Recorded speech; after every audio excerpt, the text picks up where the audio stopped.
two excellent presentations today, one from Belfast and one from Beaumont. The first one will be from the Senior Registrar and Neurosurgeon at the Royal Vic, Theo Hurst, and he will talk about head injury and subarachnoid hemorrhage. And just by means of an introduction, you know, as we go through our postgraduate careers, no matter what specialty, there will be cases that stand out for you, that you've learned a valuable lesson as a postgrad trainee or indeed a medical student. And just a little anecdote here, if I may. I remember as a registrar here in Dublin many years back, and there was a man that was presented with, he was in a bar, had a few jars, fell off a stool, bad head injury, bipunctural contusions. And we brought him up, but he died. And when I was a young guy, when we were doing as part of our training, we did a lot of postmortems with the neuropathologist, and he died from an ACOM aneurysm. So just by the fact that he had in a bar had a few drinks on him and he'd fall, you put two and two together, but you didn't come out with four. He actually had a subarachnoid hemorrhage.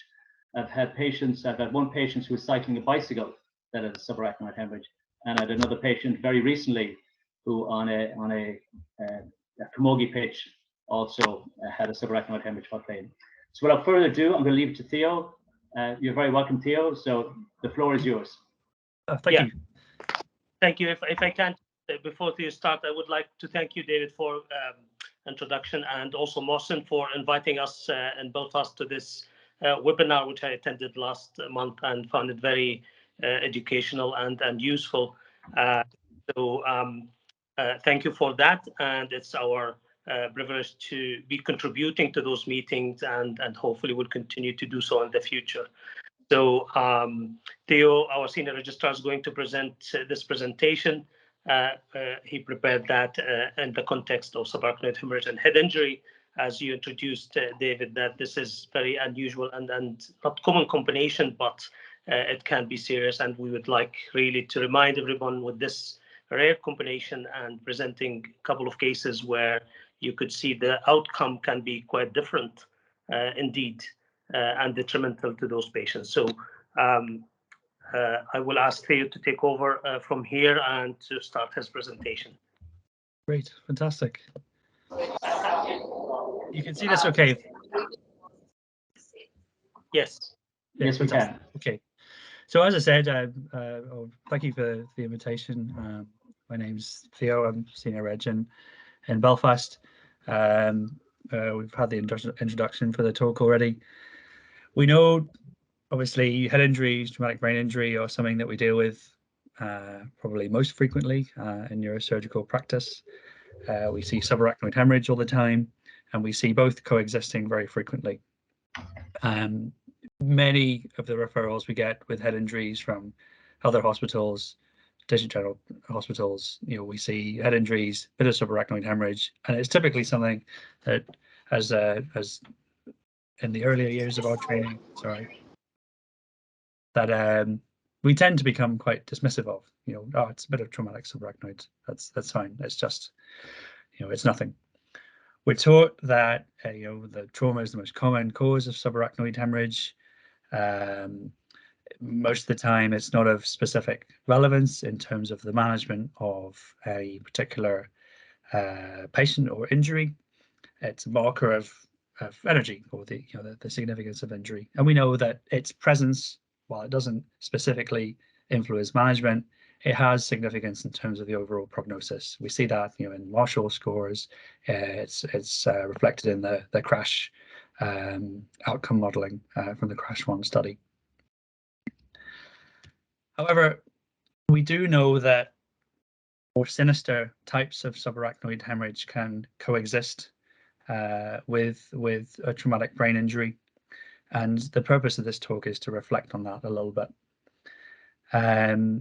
We've mentioned, or Mr. O'Brien has mentioned, a couple of cases which are presented like a traumatic brain injury, but actually have the cause of the injury in the first instance has been an aneurysmal subarachnoid hemorrhage, but also we see secondary vascular pathologies following a head injury. We in Belfast find ourselves ever increasingly looking for, sorry, I don't know why these keep moving, ever increasingly looking for dissections. We talk about pseudoaneurysms, traumatic aneurysms, They're relatively infrequent, but are significant.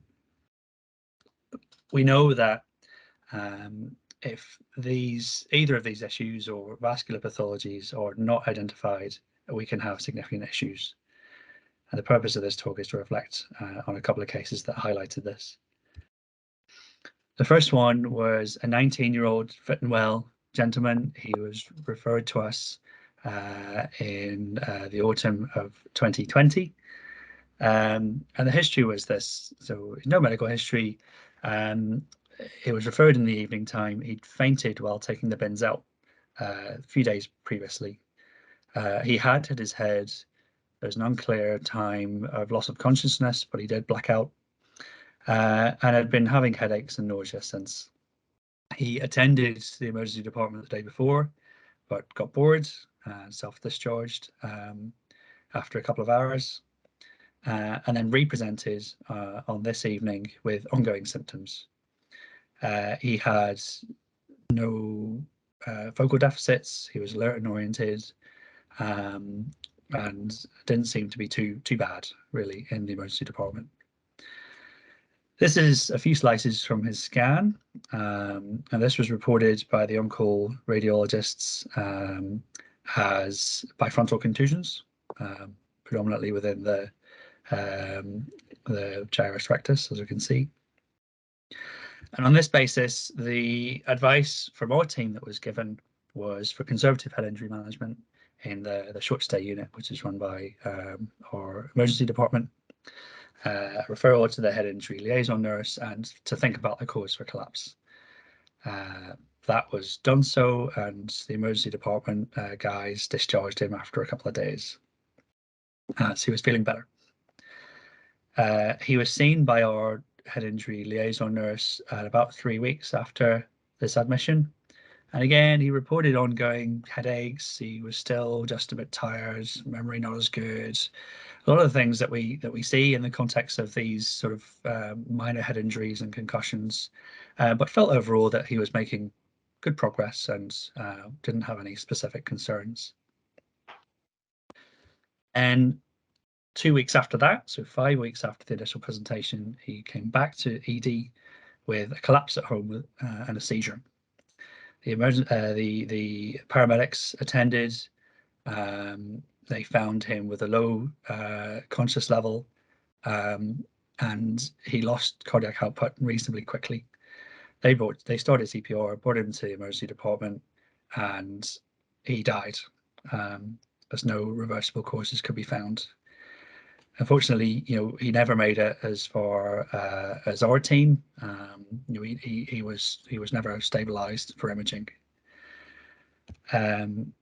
He did go on to have a post-mortem, and that showed acute subarachnoid hemorrhage, as well as old subarachnoid blood, both in keeping with a ruptured ANTCOM aneurysm, which was also found. So this is a case that we have reflected on as a department. We've reviewed it within our own team with our radiologists. There's a few points that sort of we have learned from a management of these cases, running the department perspective, and sort of issues that came about were that it was a general radiologist, not a neuroradiologist, who reported the scan. It was unclear how far the history of faint was explored in the first instance. Apologies. It seems, at least in the letters after that initial referral in their various guises, that people just say he had a faint and he hit his head, and doesn't really seem to be questioned again. And ultimately, we did feel that, or neuroradiologists did feel that the imaging was probably misinterpreted, and that we should have been more suspicious of subarachnoid hemorrhage in this patient based on his imaging, but also based on the history. He's a young guy with a collapse without a cause. He's otherwise fit and well. And ultimately, this unfortunately could have been prevented. Sorry, there's a typo in one of the bottom lines there. And again, just looking back at his imaging with the benefit of hindsight, it does look suspicious. But that's one of the lessons that we've learned from this case. The second one was through our department about a year later. This was a 70-year-old lady with a like many up here, a history of alcohol excess and depression. She's also hypertensive and was referred, I think, also out of hours with a fall downstairs while intoxicated. She was found at the bottom of the stairs, having hit her head. She was brought into the emergency department, was confused, was moving both sides, but did have some focal seizure activity of the left upper limb. There was no obvious other injuries on a primary survey and trauma CT. So she was admitted for conservative management, started on anti-epileptic medications. Her initial imaging showed, again, something reasonably in keeping with the contusional head injuries that we see all too often, namely an occipital contusion, some subarachnoid or extraaxial, at least, blood over the temporal pole, some subdural blood over the convexity, and a bit of deep subarachnoid blood as well. The following day, she became more drowsy, requiring a bit more encouragement to get her to interact. We repeated the scan, and again, it didn't look, and the whole part, too concerning or surprising from a contusions perspective. Yes, there'd been some blossoming at the temporal pole and the occipital lobe, but we know this is what happens. However, there was an area of deep subarachnoid hemorrhage, which is more apparent on this scan, for which we are more suspicious. She underwent a CT angiogram, and that showed a right MCA aneurysm. Was in contact with subarachnoid blood, and we felt ultimately that it should be treated. Went on to catheter angiogram. Again, this was confirmed. There's no other vascular pathologies to see. We did feel there was a small rupture bleb, and she had a satisfactory coiling at the time. She came back to the ward. I think 2 days later, deteriorated further with seizures and a complete recovery. She was certainly more obtunded, and a scan showed progressive mass effects. Really, not necessarily with rebleeding or hematoma expansion from the subdural perspective, for example, but just overall, the hemisphere was a lot more swollen. There was now nearly 1 centimetre of mass effects. And on this basis, we elected to take her for a DCR. It took a while for the dust to settle after this. She had the typical, or many of the typical issues that these guys have to get past in the subacute phase of their admission. Chest infections. She'd required a bit of time titrating her anti-epileptics, but ultimately had a peg, had her bone blood put back in about a month later. Went to our rehab hospital, and after 6 months, yes, had a level of dependence, had a persistent hemianopia from the occipital contusion, but she was walking with a Zimmer and had a reasonable degree of independence, and so on that basis, we were pleased with her outcome given the initial imaging of her presentation. So the two cases that highlight really the second point here. We know that subarachnoid blood is something that we see a lot in the context of head injuries. And these are two examples similar to the ones that Mr. O'Brien has referred to, in which we've seen at face value head injury that's actually been caused by an aneurysmal subarachnoid hemorrhage. And I think the two cases that really highlight this point and highlight that it's obviously not something that we see frequently, but In these cases where the history is unusual, the distribution of blood is unusual, it's something that we should always be vigilant of. Although I appreciate it's difficult because, like the second lady, unwitnessed fall downstairs is something that we see a lot. Another issue that we sort of thought about and discussed in this context, as I said, is the sort of secondary subarachnoid hemorrhage or bleeding or from or strokes from vascular injuries. And that's just something that we thought we'd give a bit of thought about in the same setting. So ultimately, the question is, we see traumatic brain injury very commonly. We see subarachnoid hemorrhage very commonly in this context, but we don't need to do vascular imaging for everyone. So we've gone on to look into the literature a little bit to see, is there any ways that we can select who we should image, and if so, what sort of sensitivities or yields are we looking at?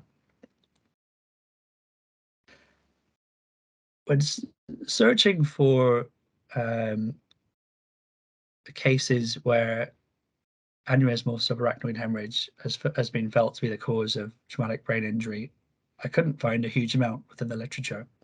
However, there was one systematic review published in World Neurosurgery in 2017, which addressed this question. And even in their really quite thorough search, sorry, I don't know why this keeps happening. They've only found 4 studies and have only included 12 patients who've been felt to suffer this issue. That's not to say that we think it's necessarily this rare, but it seems to be underreported anyway. There's 2 of these studies which are larger and I think are of particular relevance. The first is from a group in the US. Well, they're both from the US, but this one was published in 2015. And this was a retrospective single center study designed to essentially look at the yield of CTAs in traumatic brain injury. Within their institution, they felt that it was something, I guess, like the CTVs that we discussed last time, that are being utilized with increasing frequency in arguably more trivial or lower yield settings. And often they felt that the CTAs were often being used as a screening tool for pretty much anyone without an obvious indication or suspicion. So they reviewed all patients with a closed head injury and traumatic subarachnoid hemorrhage or subarachnoid blood on their plain scan over a 5-year period. Their departmental policy was they would get a CTA if there was central subarachnoid hemorrhage, so the stuff that we would typically be suspicious of, blood within the basal cisterns, the deep part of the sylvian fissure, or I guess more nebulously, there was patients with what they call a found down presentation, which is, I guess, somebody with an unwitnessed collapse or who doesn't report a clear history of head injury.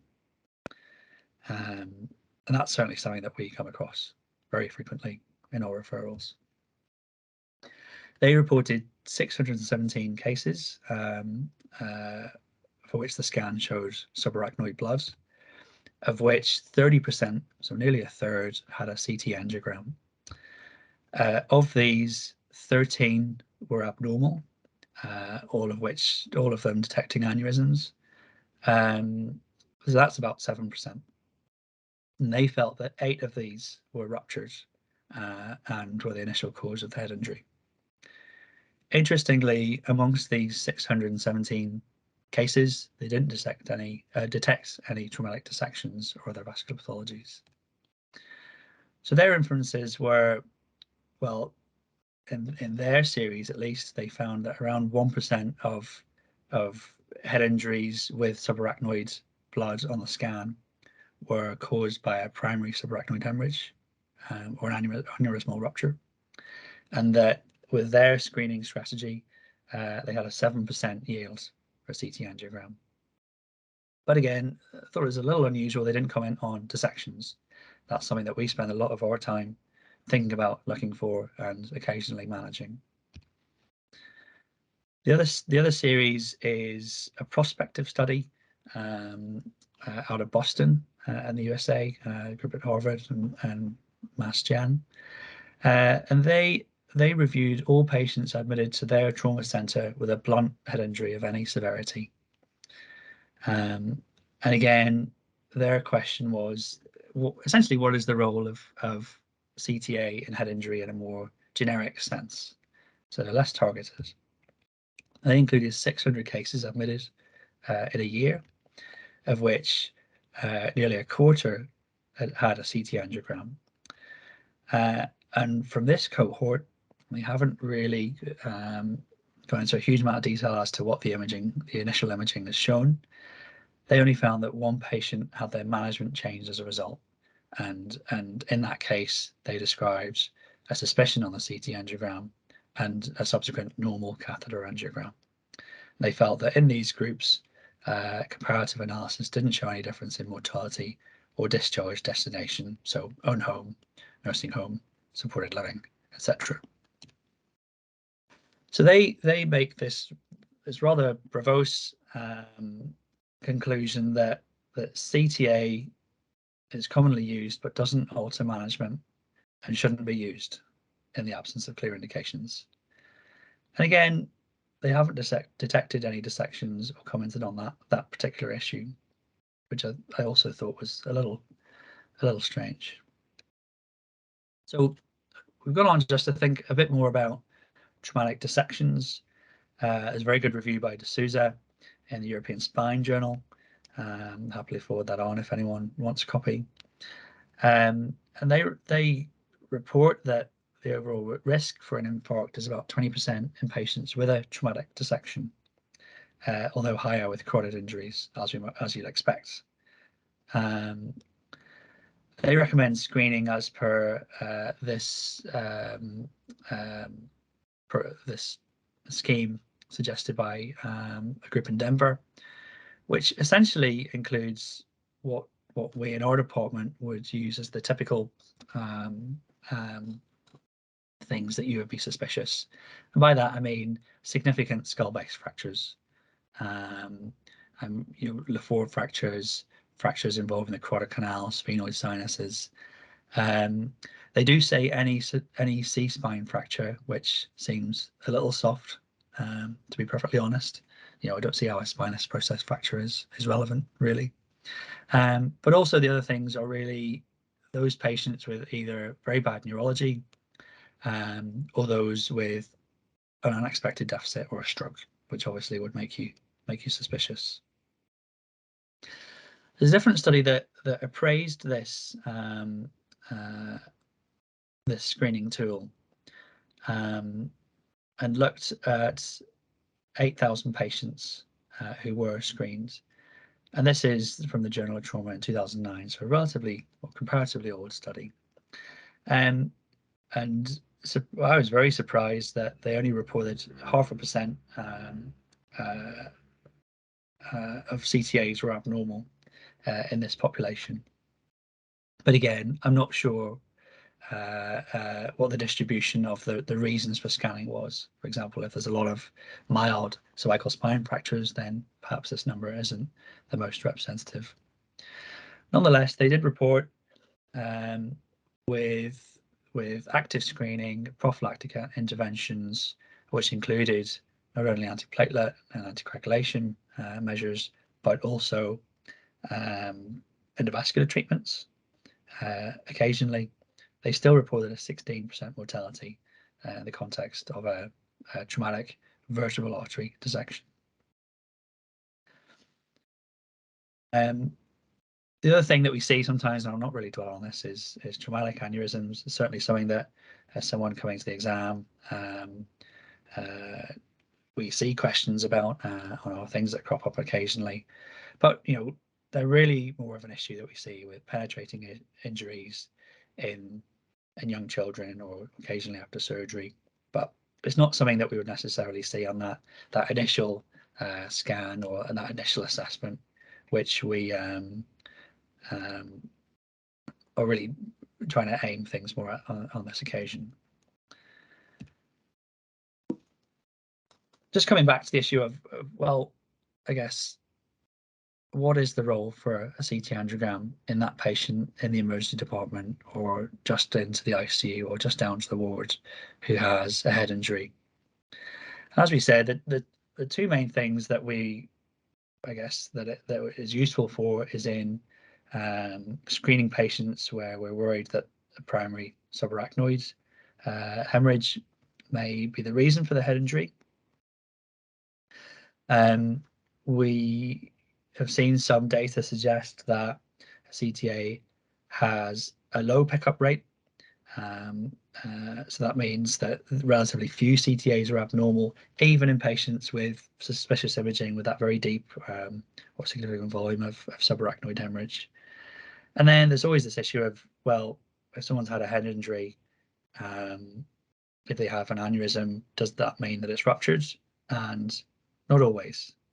I guess it's similar to the incidental aneurysms that we see in other settings.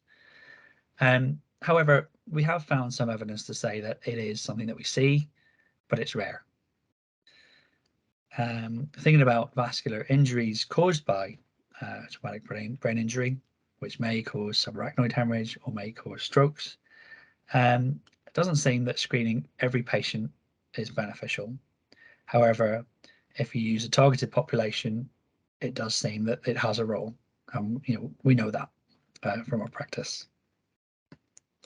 Some studies have suggested those with unexpected or poor neurology, or those with significant fracture profiles, really in the skull base, particularly the medial skull base, or concerning C-spine fractures, should be screened. But there's still a low yield in that large study of only 0.5%. So I guess to conclude, we would advise considering CTA in those circumstances, but we know from this data at least that the yield is going to be low, and that can be frustrating because it's a lot of resource, it's a lot of questioning, and yet often they're normal, or worse still, we get equivocal results. We get findings of unruptured or incidental aneurysms, and then there's a whole question of what to do about it. ICU concerned about, is it going to rupture, these sorts of things.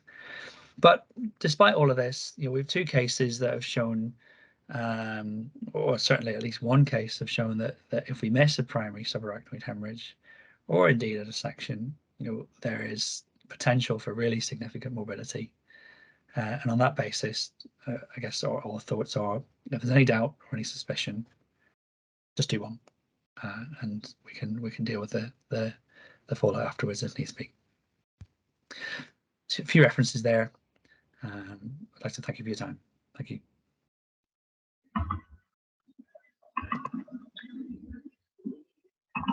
Thank you, Theo. That was an excellent, comprehensive, clear evaluation of the indications of CTA in traumatic brain injury. Sorry, there's a bit of an echo here.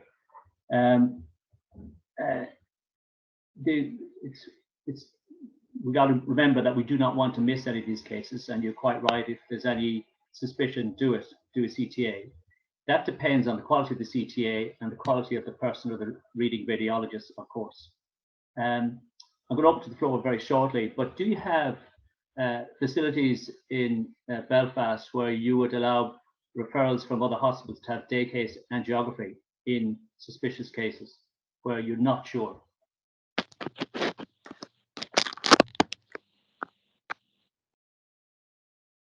So, well, not so far, no. Our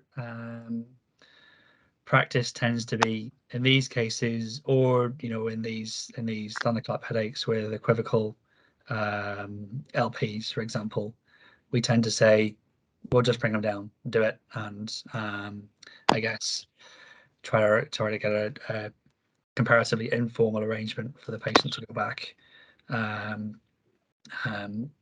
if required, or if there's nothing that needs them to stay in the unit for prolonged periods. But obviously there's the usual issue of beds or that side of things. So as of present, no, but it's perhaps something that we could discuss locally. Okay. Sorry, Mark, Sorry, if I can come into this, just to expand a little bit of Theo's thoughts and answer this question. In Belfast, we have a major trauma centre. So all the hospitals in Northern Ireland are draining their cases into Belfast. And we have quite good setup in terms of our trauma centre for transferring patients, EMS transfer or through ambulance transfer. We have major trauma unit, which closely cooperate with intensive ICU and neuroradiology and neurointensivists as well.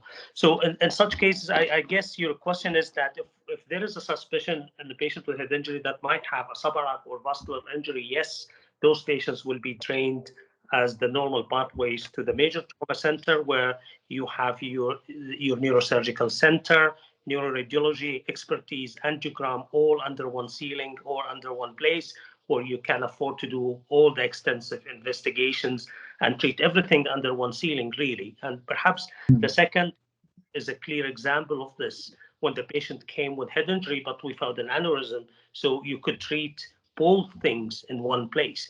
And I see neurosurgery with neuroradiology, DC, anything else. So this is really a good example of how comprehensive neurotrauma center can work in the context of other pathologies like subarachnoid hemorrhage, where you can have neuroradiology expertise, you can have catheter angiogram, you can have interventional service, and you can have neuro service in the same place. So this is really an example of how things works in Belfast and this context.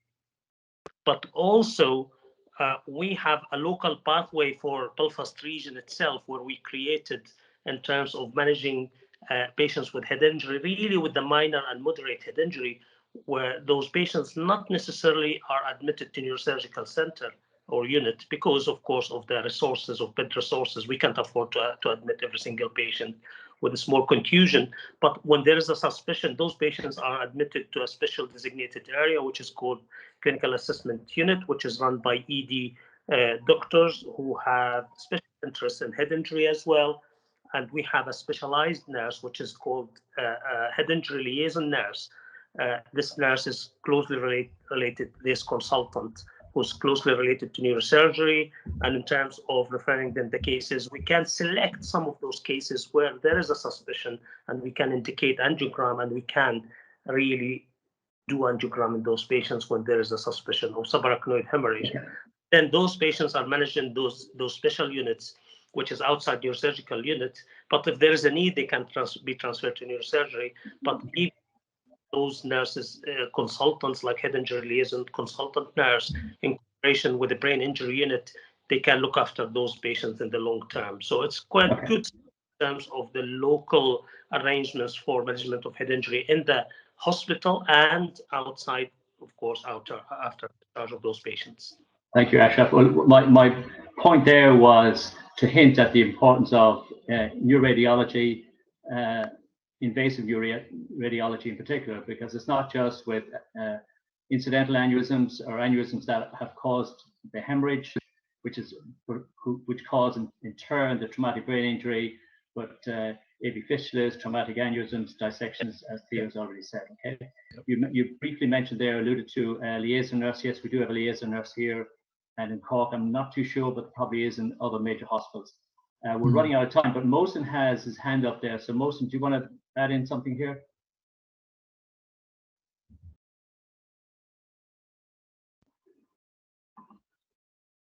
Mohsen, you've gone silent. Now you can hear me.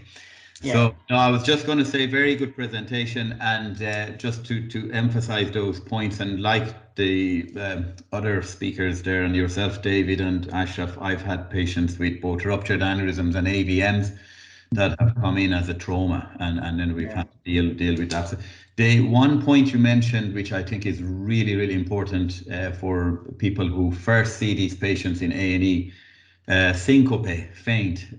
I get irritated the minute I hear those words because you always wonder what really happened. So I'm really glad that you brought it up. So sometimes when we're post call and they say, "Oh, the patient just fainted," and you go, "Did they really? Did they really?" And you demonstrated that very well. So thanks for a great presentation. Yeah, thank you, Theo. So, and Ashraf, that really was very good. So we need to go on to the second talk. This time, it's a great pleasure to introduce a colleague, Professor Mohsen Javadpour, who is going to talk on the subject of severe TBI, which patients are not transferred to neurosurgery and why, an order of current practice. And this stems back to about 10 or 11 years back when there was a HICWA inquiry into our department because they wanted to know why the subarach was referred and this other subarach wasn't. So we've kept a database. And very often we decline patients coming over to us and they are referred. And that HICWA were quite interested in why was that and have we documentation of it? Because when you refuse a patient and we're here in Beaumont and it's somewhere else out in the country, we are responsible and accountable for that. But there are good, genuine reasons not to bring patients over here. So I'm looking forward to Mohsen's talk. Thank you. Great. Thanks very much, David. Basically, as David said, I'm going to talk about patients that are not transferred to the neurosurgical centre. But this talk, I just want to emphasize, is on severe traumatic brain injury. And I'm going to spend quite some time explaining severe traumatic brain injury because it's really important that we use the correct terminology. And I'm hoping that after the summer, we'll do a similar presentation on the mild to moderate head injuries. Next slide, please, Rebecca. So this paper that was published actually by our neurosurgical colleagues from Manchester, H. Patel and Andy King are amongst the authors, and also Fiona Leckie, who's the TARN Trauma Audit and Research Network. You all would be familiar, the TARN network. Coordinator, and they published this paper in the Lancet in 2005, and they basically looked at trends in head injury outcomes between 1989 to 2003 and the effect of neurosurgical care. And really by neurosurgical care, they don't just mean hematoma evacuation, they mean neurocritical care, so neurosurgery and neuro ICU in terms of ICP monitoring, invasive monitoring. And they looked at nearly 7,000 patients with severe traumatic brain injury, which were looked after in the UK. Now, their definition, and I'll go through this in detail in the next few slides, is that they looked at patients with GCS of 3 to 8 and an abbreviated injury score, or AIS, of greater than 2. And 1/3 of those patients were looked after in non-neurosurgical units, so they were not accepted for transfer to a neurosurgical centre, and 2/3 were transferred to a neuro centre. And they found that there was a 2-fold increase in the odds of death compared with patients treated at a neurosurgical centre when you adjusted for case mix. And this became really part of many subsequent national guidelines, including NICE guidelines, which stated that for patients with severe head injury as defined with a GCS of 8 or less, transfer would benefit all patients irrespective of the need for neurosurgery. So even if they didn't need a craniotomy or a burr hole, they were better off being transferred to a center with a neuro-intensive care. Next slide, please. Now, I just want to spend a few slides and a few minutes on how we classify the severity of traumatic brain injury, because this is really important. Most of us would talk about the Glasgow Coma score when we start to classify head injuries, and somebody with a TBI or traumatic brain injury with a GCS of 13 to 15, we would say has a mild head injury or traumatic brain injury. GCS 9 to 12 is classified as moderate, and then GCS 8 or less, in other words, by definition in coma, when you find them, they have a severe head injury. Now, most clinicians, particularly neurosurgeons, use the GCS. But when you actually go to the literature, there is a lot about the abbreviated injury scale, especially in epidemiological studies, especially in studies that are not published necessarily by neurosurgeons. And AIS is an abbreviated injury scale, and it applies to any part of the body, and it's scaled from AIS 1 to 6, with 1 being minor and 6 being maximal or basically unsurvivable. Next slide, please. Now, this AIS was basically developed by the Association for the Advancement of Automotive Medicine. It was developed in 1971, really to help investigators of road traffic accidents. But in 1990, it was extended to be more relevant to medical audit and research. It's anatomically based, so you do an AIS score for the head, for the face, for the chest, for the abdomen, for the pelvis, and then you can add them up and get an injury severity score. Now, for the brain, obviously, you can't. Your only way of really classifying this is to look at the CT scan. So it's really you can only really do an AIS once you've got your imaging done. You can't do an AIS score on the road or just as the patient is wheeled in. Next slide, please. Now, when you look at the AIS for TBI, you can see, for example, AIS 1 is basically a scalp abrasion or laceration, so it's not a brain injury at all. It is tiny contusion or a linear fracture of the vault of the skull is an AIS 2. A skull-base fracture or a tiny subdural hematoma, which is about 5 millimeter in thickness or less, scores as an AIS 3. A larger subdural hematoma, which is say between 0.5 centimeter and 1 centimeter, is AIS 4, which actually the AIS scoring system classifies as severe. And then if you have, for example, a subdural hematoma which is more than 1 centimeter thick, that's an AIS 5. And if you have brainstem massive destruction or transection, you have an AIS of 6. Next slide, please. So just to give you examples, the image on the left, on your left, is showing a little traumatic subarachnoid hemorrhage in one of the frontal sulci, and that's an AIS 2. The middle CT scan is showing you a small left-sided subdural hematoma. That's an AIS of 3. And then the picture on your right is a CT scan showing a large subdural hematoma, more than 1 centimeter in thickness. So that's an AIS 5. Next slide, please. Now, the reason I put all that up and spend a bit of time on it is that the severe traumatic brain injury has a definition. And if you look, for example, to the Brain Trauma Foundation, a GCS less than 9 at presentation qualifies for a severe TBI. If you look at the TARN website, GCS less than 9 plus an AIS of more than 2 is a severe traumatic brain injury. But actually, when you look at the literature, there is a few publications out there, some of them from kind of fairly important organizations, and they've used AIS greater than 2 as the sole method of classifying severe traumatic brain injury. And there's a huge problem with that, which I'll show in the next slide. So those papers don't comment on the patient's GCS. Probably because they didn't have the data. The only data they had was the radiology, so they based it on the information they had, and they decided to just take AIS more than 2 as severe traumatic brain injury. Next slide, please. Now, one of the documents that we have, which is a really, really important document, is the major trauma audit report that was published by the NOCA office together the data, and they submit data to TARN. I mean, those who put this monumental work together have to be congratulated, and it's a fantastic document. But I have looked through it, and I think we just need to look at how traumatic brain injury has been classified in it.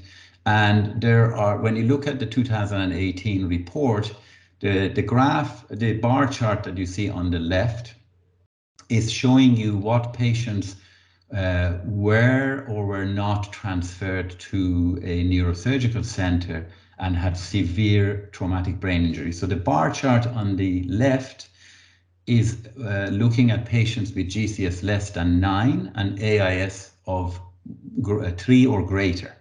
So the TARN definition of a severe head injury. And 50% of those patients did not make it to a neurosurgical center.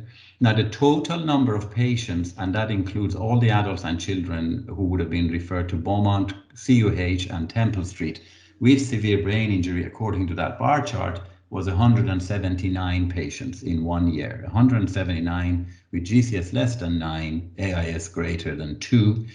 50%, so 89 patients were not transferred to neurosurgery.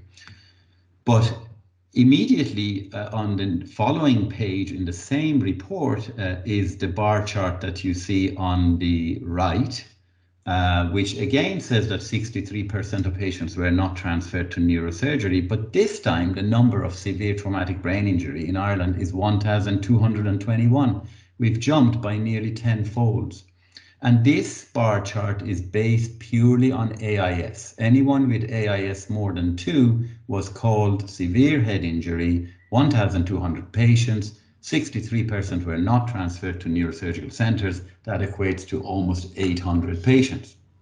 And when I saw that, I was like, oh my God, I mean, there's 800 patients with severe head injury lying out there and we are not taking them. And next slide, please.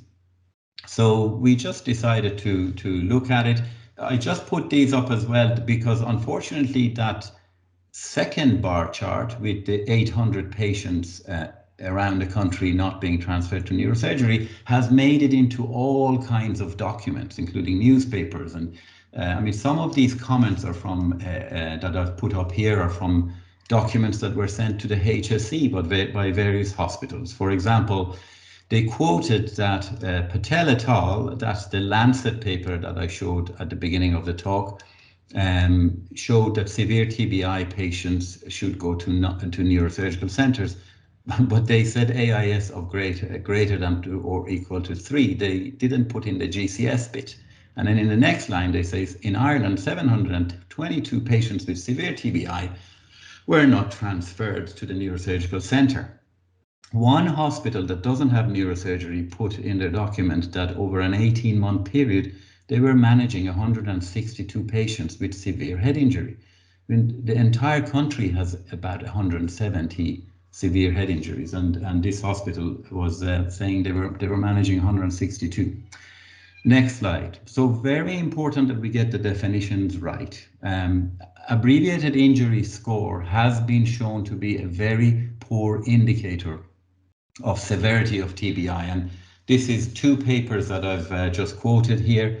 And if you look at the mortality rate for AIS3, it's 1.9%. For AIS4, it's about 3%, whereas for AIS5, it's 30%. And both of those papers suggested that if you are going to use AIS alone to define severe head injury, you should only include AIS5 and 6 as severe head injury. AIS greater than 2 on its own should never be used to define severe TBI.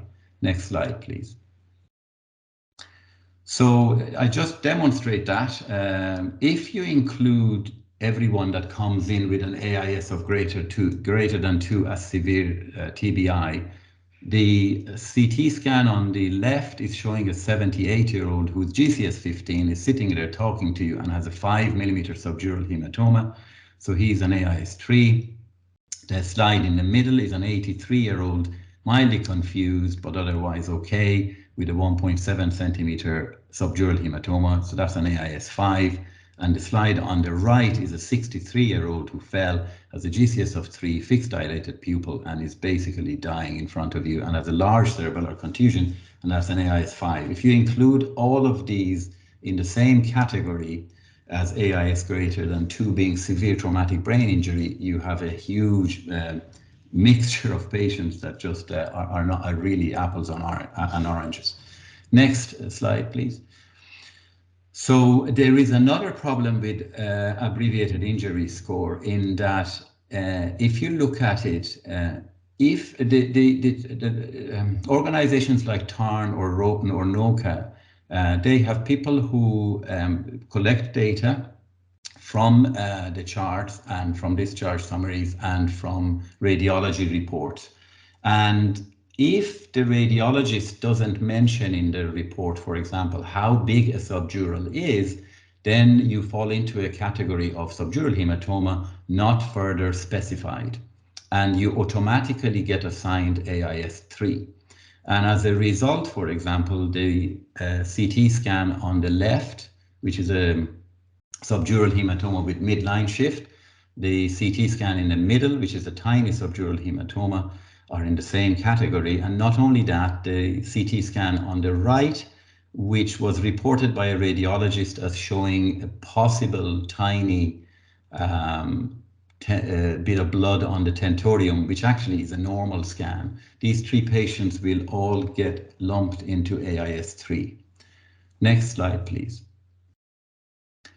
There are much better predictors of outcome for head injury compared to abbreviated injury scale. For example, Graham Teasdale published the GCSP, which is your GCS minus the pupil. So basically, if you have a GCS of 7 and you have 1 fixed dilated pupil, you subtract 1 from 7. So your GCS minus P is 6. And if you have both pupils fixed and dilated, it's a 7 minus 2, so you get a GCS minus P score of 5. And that kind of graph just shows you, as the GCS minus P reduces and the age of the patient increases, the chances of mortality go up. There are also impact score and crash scores, and these are all methods of putting in the GCS, the pupils, the CT scan findings, and sometimes blood results as well, to work out the prediction of mortality or prediction of favorable or unfavorable outcome. Next slide, please. So I just wanted to explain all that before we actually go on to the audit, because for this audit we've used the definition of severe traumatic brain injury, which is accepted by places like TARN or the Brain Trauma Foundation. And I have to give credit here to Ahmed Kamaluddin and Michael Amu, Paula Corp, and Deirdre Nolan, who've carried out the audit. And I also want to mention Liam Mulcahy, Phil O'Halloran and David O'Brien, who also have looked at the 2018 data. The 2 results are very similar. I'm going to actually present the 2021 data. And that's because over the last 18 months or so, we've had an electronic referral database. So there's live recording of clinical information. We don't have to go back through the charts to get the GCS or the pupils. That's all recorded on the day and at the time of the referral. And then all the images are unpacked, so we've reviewed all the images and not going by radiology reports alone. So if you look at 2021 in Beaumont, we had 1,200 referrals of traumatic brain injury which were minor, so GCS 13 to 15, 81 with moderate head injury, and 145 with severe head injury as defined by GCS 3 to 8. And of those 145, 127 of them had an AIS of more than 2. So I'm going to concentrate on those 127 because these are the people with severe TBI, which the Lancet paper said we should take. Next slide, please. So here we are, GCS 3 to 8, AIS more than 2, 127 referred. And to my horror, when we looked at our data, we had only accepted 48 out of the 127 patients. So I thought, actually, they're right when they say that we are not accepting a lot of the patients. So 60% of those patients were not accepted. And why is that? Is that lack of resources? Or as someone in the independent assessment panel during the MTC designation, one of the IAP members told me that neurosurgeons are not interested in trauma. We don't care about trauma, I was told. Or do we have an old-fashioned approach to traumatic brain injury? So we decided just to look at the data in more detail. Next slide, please. The first thing to say is that of the 127 patients that were not accepted, sorry, ignore that n equal to 79, that should say 127. 40 patients, or 39, half of the patients were over the age of 70. Now, we don't want to be ageist, but these are patients with GCS of less than 8, with pretty severe looking scans, and 40 of them are over the age of 70. And if you break that down, actually, 12 of them were 70 to 79 years of age, 9 of whom had fixed dilated pupils bilaterally. Then in the next group, there's 20 patients who are 80 to 89 years of age, and 12 of them had bilaterally unreactive pupils, and 7 of them were 90 to 99 years of age, 2 with bilaterally unreactive pupils. As an example, I put up the oldest patient that was referred to us with severe head injury, who was a 99-year-old male who lives in a nursing home, was on Xarelto, fell, and his GCS is 6, he's flexing to pain, and that's his scan with a large subdural hematoma. Now, if somebody does want to take that patient and do heroic operations on them, they're more than welcome. I think would be probably unethical. And if you look at the yellow chart that I put up, that's the GCS minus P. And if you look at the bottom left corner of it, that's the sort of patient we're looking at, the over 70-year-old with a GCS minus P of basically less than 5. And the vast majority of them have a chance of survival with good outcome of maybe 3 or 4% max. Now, the other important issue is that if you actually look at the original Lancet paper that was written, they excluded patients over the age of 65. The age range in that paper showing, aggressive management of these patients improves outcomes is for age range 16 to 65. Next slide, please. So of our 127 patients, 40 were under the age of 70, and I thought, okay, here we've really made a mistake. So out of the 40, 32 of them had bilateral unreactive pupils. So these are people with GCS of 3, fixed dilated pupils. 14 of them had also had a cardiac arrest at the time. In 3 patients, seizure was the main issue. In other words, we just told the referring hospital to wake them up. Some would argue that those patients should be with us, and I accept that, and maybe we should take those patients and wake them up in our own centre. Sometimes it seems weird taking a patient over from, say, Donegal, bringing them all the way to Beaumont just to switch off the sedation. Now, there are 5 patients that don't fall into the fixed dilated category. So I want to go through those 5 quickly. Next slide, please, because you think maybe those 5 should be with neurosurgery. Next slide, please.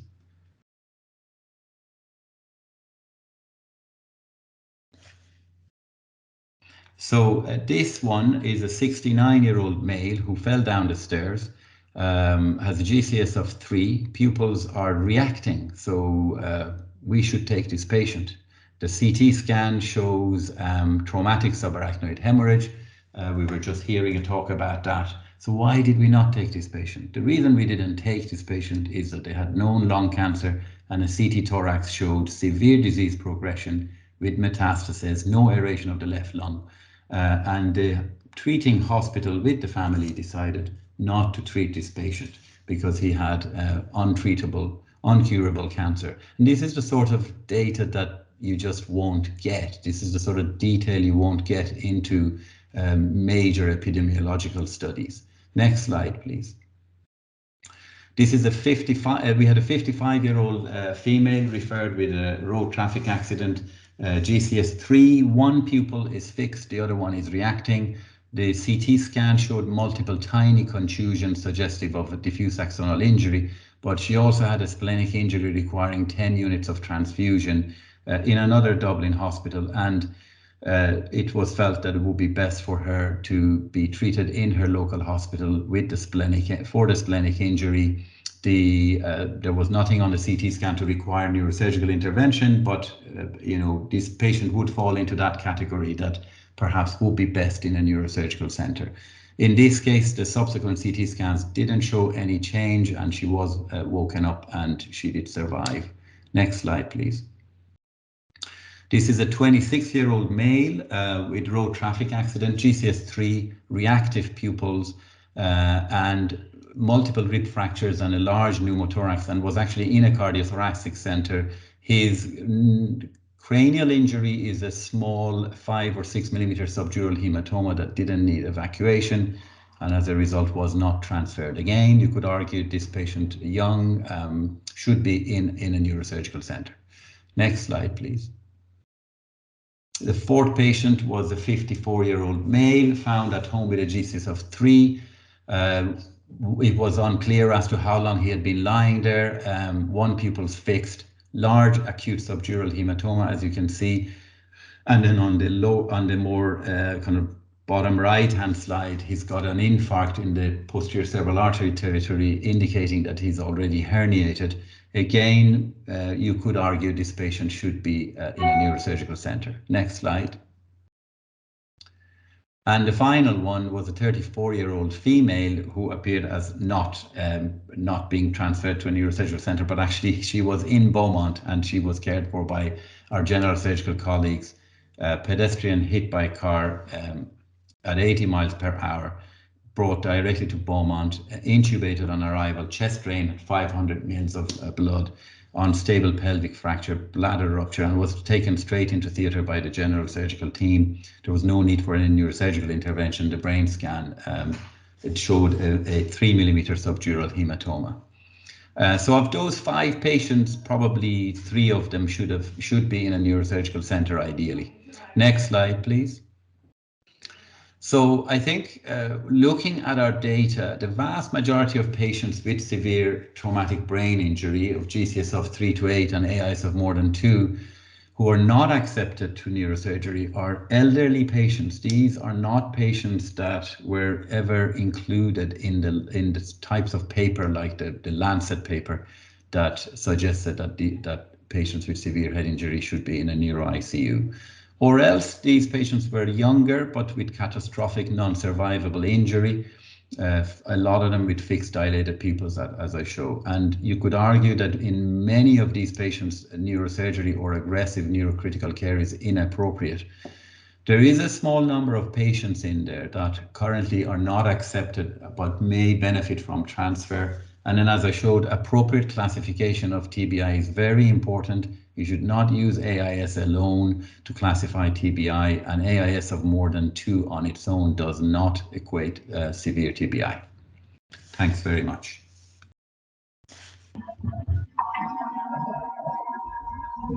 Thank you, Mohsen. That was an excellent expose of the differences and the shortcomings of the AIS score. To think that they were dependent upon radiological imaging to give an idea of the degree of trauma to the brain is short-sighted, to say the least. If you go back with your figures there, you talk about 79 patients that were not transferred, and then when you go through the data in detail, you find it's 3. It's 3 that should have been, or you could argue, should come out of 79. So, you can talk about data, but it depends on who's looking at the data, who knows any understanding about traumatic brain injury. I mean, if you grade it by the wrong score, you're going to get the wrong result.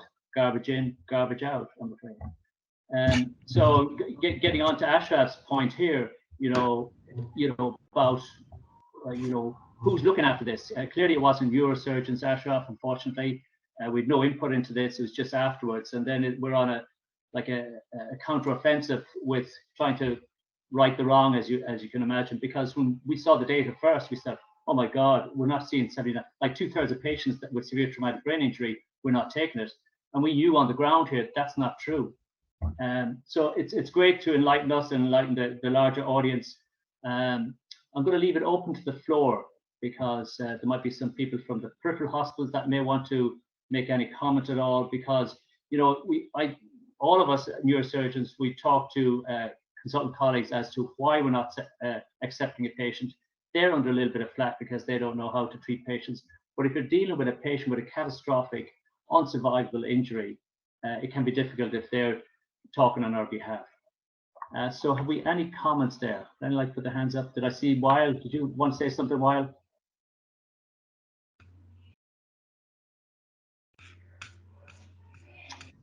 No. No, Weil put his hand down.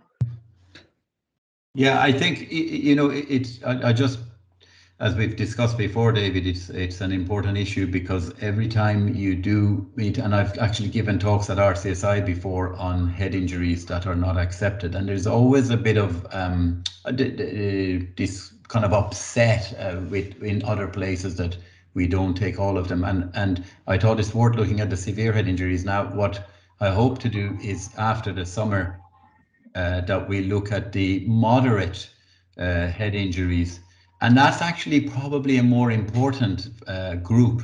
There's not many of them. The GCS kind of 9 to 13s are more probably about 80 or 90 referrals a year. But those are the patients that sometimes we might leave somewhere and they might deteriorate and we have to bring them across. But the point I wanted to make, I suppose, is that the severe TBIs, the ones that we're not taking, there are very few that I would say would benefit from coming across. Very, very. Okay. I think Jared Curley has his hands up. Yeah, Gerald, go ahead. Mohsen, thanks very much. I think it's really important data to present. I think one of the other points to make is that this is a mix of patients. These are a mix of patients who required neurosurgical intervention and also patients who required ICP monitoring and neurointensive care. And I think it is remember, we're operating in the era of not having the resources of a major trauma center. So this performance is really very good when you think about the fact that we are not resourced as an MTC. And when you also think of the fact, if you look at our neurointensive care occupancy rates, they're 100%. So we are utilizing a resource that is, stretched and strained, and we're utilizing it to the maximum of its capacity, and we're almost getting 100% in terms of the requirement for severe traumatic brain injury, and we are absolutely getting 100% when it comes to the need for neurosurgery. So all those points, and the fact that AIS is not capturing what is real when it comes to severe TBI are important to reiterate. So thanks very much. It's a fantastic talk. Thanks, Joe. Ashraf, you want to say something there? Yes, just one thing, Mohsen, that's really great audit, and it's really very thematic thing, because always it's a problem how and who we should accept and treat in terms of severe head injury. And I think your results are showing that it's quite uniform in Poland, and I wonder whether you have a unit policy, because I suspect that the referrals came through to different consultants, but it sounds like you are all in the same board. Yeah. And we always find this is difficult, who we should accept and who we shouldn't accept. And we use sometimes use, of course, very complex decision. So I wonder whether you have come as a unit to a conclusion in terms of what patient.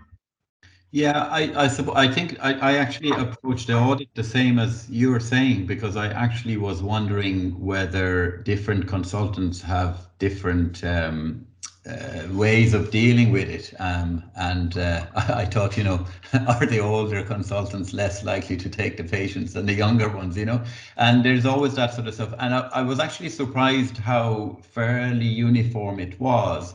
And I think it's probably because over the last number of years, kind of everybody has stuck with if they're GCS less than 9, you accept them unless there is a really good reason not to accept them. I think when I was training, it wasn't like that. We didn't do as much ICP monitoring. And you would be bringing maybe patients over that need a clot evacuation, but not all consultants at that time agreed with things like neuro monitoring and things like that. Whereas now everybody's doing it, So we've really ended up not taking patients, mainly if they're really elderly. I mean, some of these people have dementia, their family in Letterkenny or Galway would say, please don't, take my father all the way to Beaumont just for him to die there. Or they are younger but have fixed bilateral anxiety. That there is a couple in there where you go, which I showed, there's 2 or 3 where you go, actually, should we have taken? I don't think the results would have been great, but you have to accept that there is a few patients that you probably would take if you have more resources, but it's a handful, not 800. Yeah. Okay, I'm just going through the chats. So Farah Mustafa said that she's an emergency medicine consultant in Drogheda. She felt that on one occasion she had a child with TBI and felt there was better treated in a neurosurgery unit than locally, and was accepted by the pediatric neurosurgeons. And she says that she supposes this highlights the importance of open discussion between colleagues. Here, absolutely, absolutely. We're all here to help each other and to learn and to teach. And I think this is a very good forum for it. I'm going to close down now unless there's some burning questions, because it's after 7 and we're all hungry. No. So the only other thing, Dave, I'm going to announce is we won't have a webinar in July and August because everybody needs to enjoy the sunshine, and then we reconvene in September. Okay, that's brilliant. Okay, I'd like to thank the speakers, Asha, Theo, and Mohsen, and we see you in September. Thank you very much. Thank you. Thank you, guys. Thank you. Thank you. Thanks, guys.